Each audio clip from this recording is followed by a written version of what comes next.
Jubing yang sudah memulai ulasan dari kami berlima gitu. Ya seperti Mas Jubing, Pak Jubing, Om Jubing, Kak Jubing.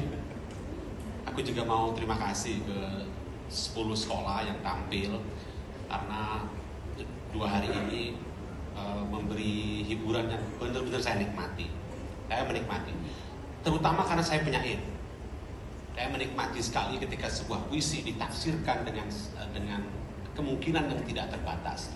Nah tadi Mas Jubing sudah cerita kita jurinya berlima dan itu komposisi yang ideal saya kira itu. Mas Jubing adalah musisi yang sangat sering berurusan dengan puisi juga. Mbak Reda ini adalah mbahnya musikalisasi puisi barangkali begitu. Nanti kita konfirmasi gitu ya. Saya tahunya musikalisasi puisi ya dari 2 ibu yang salah satunya adalah beliau dan Ari Reda gitu. Di mobil saya tuh ada itu dan itu diputar tanpa mikir aku akan mutar itu kalau jalan jauh kayak gitu karena nikmat sekali puisi-puisi Sapardi dinyanyikan gitu. Burin adalah ini doktor musik, dosen dari luar negeri gitu. Kalau berdebat soal musik sama dia beres sama dia, kita diam semua dengerin dia gitu. Ketika membahas aspek musiknya beliau akan memberi wawasan kepada kami semua. Jadi pilihan kita menjadi punya argumen yang tepat dari sisi musiknya. Pak Iman Soleh, Kang Iman Soleh ini dosen teater, pelaku juga. Jadi penampilan teman-teman itu goyang-goyang itu ada maknanya tuh bagi beliau tuh gitu. Ada kaitannya dengan puisi juga, tepat gak makna itu gitu loh.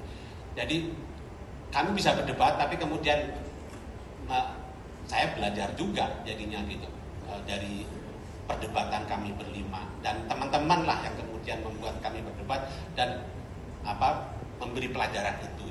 Jadi peristiwa ini adalah peristiwa seni, peristiwa bukan kompetisi sebenarnya, ini peristiwa budaya yang kita lakukan beberapa hari ini gitu.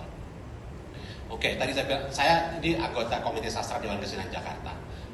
Karena saya sastrawan, saya penyair.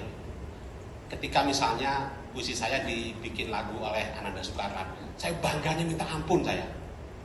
Saya nggak pernah minta Ananda Soekarlan untuk membuat puisi dari lagu saya, komposisi musik dari lagu saya. Atau Pak Sapardi barangkali. Pak Sapardi saya nggak tahu betapa bangganya ketika puisi-puisi dinyanyikan. Nah itulah yang teman-teman lakukan. Teman-teman sebenarnya sedang membuat para penyair bangga, bahagia kalau mereka mendengarkan bagaimana teman-teman menggubah sajak-sajak mereka. Gitu. Jadi itu satu dulu, itu yang penting dulu. Pekerjaan kita adalah pekerjaan yang membanggakan, menghargai kesenian, menghargai sastra. Dan Indonesia, karena itu Badan Bahasa menyelenggarakan festival ini sudah dari tahun 88. Kenapa? Ya karena kita harus merayakan kekayaan sastra kita itu, antara lain dengan teman-teman. Dan kalau kata Mas Jubing bilang, ini pekerjaan yang paling menantang, paling rumit. Buat saya, ini penghargaan paling tinggi kalau saya sebagai penyair ya. Saya nggak tahu kapan, karena saya jadi juri, saya nggak boleh puisi saya jadi puisi pilihan, apalagi puisi wajib, saya nggak boleh. Pengen juga saya, gimana kalau puisi saya dijadikan di musikalisasi ya begitu. Tapi itu satu. Nah yang kedua, Mas Jubing sudah mengatakan tadi bahwa ya karena ini penyelenggaranya adalah Badan Bahasa, yang Badan Pusat Pembinaan Bahasa dan Sastra, begitu kan, maka ya kita berangkat dari sastra, ya, dari puisi. Puisilah yang jadi pokok pokok kerja kita, di tantangan kita tuh gitu. Kita berangkat dari puisi. Ini puisi tadi Mas Jubing jelaskan. Ada satu teks puisi. Saya bisa membacanya di kamar sambil baring-baring. Saya menikmati puisi juga. Mungkin di kepala